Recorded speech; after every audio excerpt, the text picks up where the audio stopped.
तो hello student, हमारा last topic जो है वो है building simple application using a framework. कि हम एक सिंपल एप्लीकेशन को कैसे बिल्ड कर सकते हैं फ्रेमवर्क की मदद से, इसके स्टेप्स के बारे में हम इसमें बात करेंगे। Building an application is simpler नहीं, वो सिमिलियर है, sorry. Building an application is similar to the creation और डेवलपमेंट ऑफ एनी सॉफ्टवेयर। जैसे कि हम SDLC की बात करते हैं, जैसे हम सॉफ्टवेयर डेवलपर जो है वो सॉफ्टवेयर डेवलप करता है, तो जो जो उसमें स्टेप्स होते हैं ना, जैसे जैसे ये उसी से रिलेटेड है, उसी जैसा है, उसी की सिमिलैरिटी में है।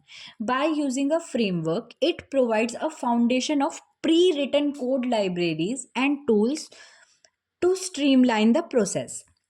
अब जो फ्रेमवर्क है हमारा वो क्या कर रहा है, एक फाउंडेशन प्रोवाइड कर रहा है जिसमें प्री रिटन कोड है, लाइब्रेरीज हैं और टूल्स हैं जो भी प्रोसेस के लिए स्ट्रीमलाइंड रहेंगे, मतलब कि जो भी प्रोसेस के लिए यूजफुल रहेंगे। Building an application by using framework involves defining the ideas, choosing a suitable framework and following structured development steps. अब जब हम बात कर रहे हैं development of application, building an application by using framework, तो ये जब हम इसमें फ्रेमवर्क की बात कर रहे हैं तो इसमें क्या आ रहा है कि फ्रेमवर्क के साथ साथ वो क्या इन्वॉल्व कर रहा है, जो आइडियाज़ हैं, सुटेबल फ्रेमवर्क है, स्ट्रक्चर डेवलपमेंट स्टेप्स हैं, ये उसको अपने में डिफाइन कर रहा है और इन्वॉल्व कर रहा है। अब उसके बाद bye using a frame N application is build with in a systematical order. अगर हम बात करें ना फ्रेमवर्क को यूज़ करते हुए एप्लीकेशन को बिल्ड करने की, तो उसमें क्या है, हमारा जो वो बन रहा है वो एक सिस्टमैटिक ऑर्डर में बन रहा है। कि एक सिस्टमैटिक ऑर्डर है, इसको हटा ले, एक सिस्टमैटिक ऑर्डर है जिसमें सिस्टमैटिक अप्रोच मतलब कि स्टेप बाय स्टेप ये चलता है। जैसे कि सबसे पहले, वैसे मैं आपको एक बात बता देती हूँ, अगर हम सॉफ्टवेयर को एक बार रिकॉल करें, SDLC software development life cycle, सबसे पहले हमने रिक्वायरमेंट एनालाइज की थी उसमें, उसके बाद उसकी प्लानिंग करी थी, प्लानिंग पहले करी थी, पहले हमने प्लानिंग करी थी, फिर रिक्वायरमेंट एनालिसिस करी थी, फिर उसको डिज़ाइन दिया था, कोड दिया था, टेस्ट करा था और डिप्लॉय कर दिया था और मेंटेन करा था। इसमें भी स्टूडेंट सेम चीज़ है, ठीक है। अब देखो कैसे है। Idea is defined, idea is defined मतलब कि हमने पहले प्लानिंग करी, एक तरह से उसकी सारी रिक्वायरमेंट गैदर करी और एक प्लानिंग बनाई, एक डॉक्यूमेंटेशन बनाई कि भाई ये फीचर्स चाहिए हमें। Idea is defined, such as gathering of requirement by going through the function and feature want to be inbuilt in an application. जो भी हमारे उसके लिए यूज़फुल हैं, जो भी फीचर्स फंक्शंस एक एप्लीकेशन में हमें नीडेड है, हमें चाहिए कि हम चाहते हैं कि ये बने हुए हों, तो ये सब कौन बताता है हमें, जब हमारा आइडिया डिफाइन हो रहा होता है।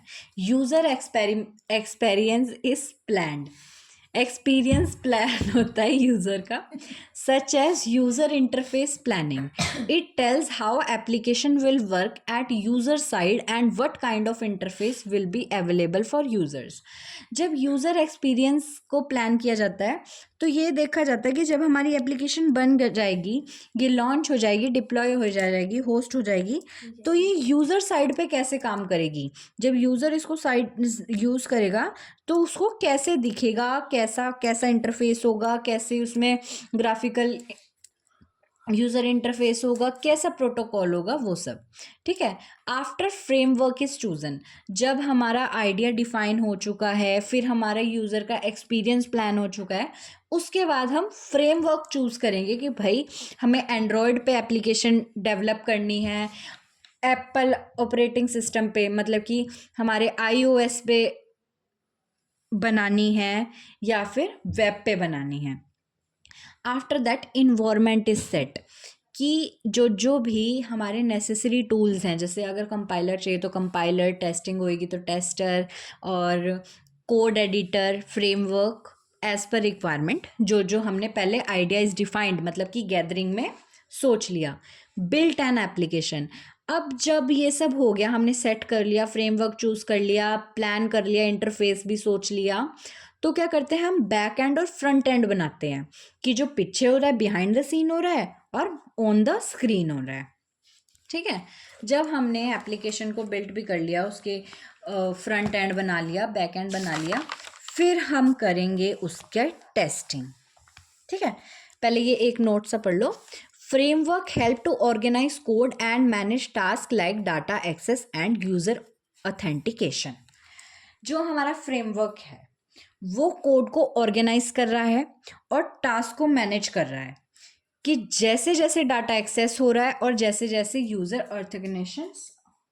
ऑथेंटिकेशन कर रहा है उस हिसाब से। अब हमारी सेकंड लास्ट स्टेज पे आते हैं, फेज पे आते हैं, जो है टेस्टिंग फेज। इसमें हम टेस्ट करते हैं भाई कि जो हमने एप्लीकेशन अब तक डेवलप करी है, जो फ्रंट एंड बैक एंड बनाया, उसमें कोई बग तो नहीं है, डिफेक्ट फॉल्ट कुछ तो नहीं है, वो सब चेक हो जाता है। और उसके बाद एट लास्ट जो हमारी एप्लीकेशन है वो होस्ट हो जाती है और फिर डिप्लॉयड हो जाती है। होस्ट हो जाती है कि हम बता देते हैं भाई हमारी ये जो साइट है ये सर्व हो रही है अब सर्वर पे, ठीक है, होस्ट हो गई है।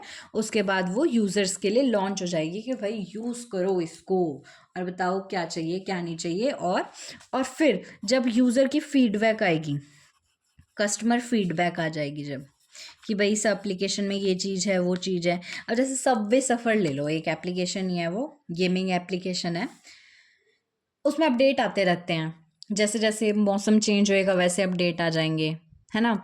स्प्रिंग आएगा, स्प्रिंग के अपडेट आ जाएंगे, गर्मी आएगी, लावा वाला अपडेट आ जाएगा। तो वो मेंटेनेंस में आ रहा है, वो मेंटेनेंस में आ रहा है, ठीक है, कि वो बाद में कैसे कैसे यूज़र के लिए फीडबैक के हिसाब से वो चेंज होता रहेगा। तो थैंक यू स्टूडेंट्स, हो चुका है हमारा बैक एंड डेवलपमेंट भी। अब बचा हमारे हैं 2 पेपर, जो कि है हमारा नेटवर्क इंफ्रास्ट्रक्चर और एनिमेशन का। इसको बाद में पढ़ेंगे स्टूडेंट, बाय, अभी तो 5 दिन की छुट्टी है।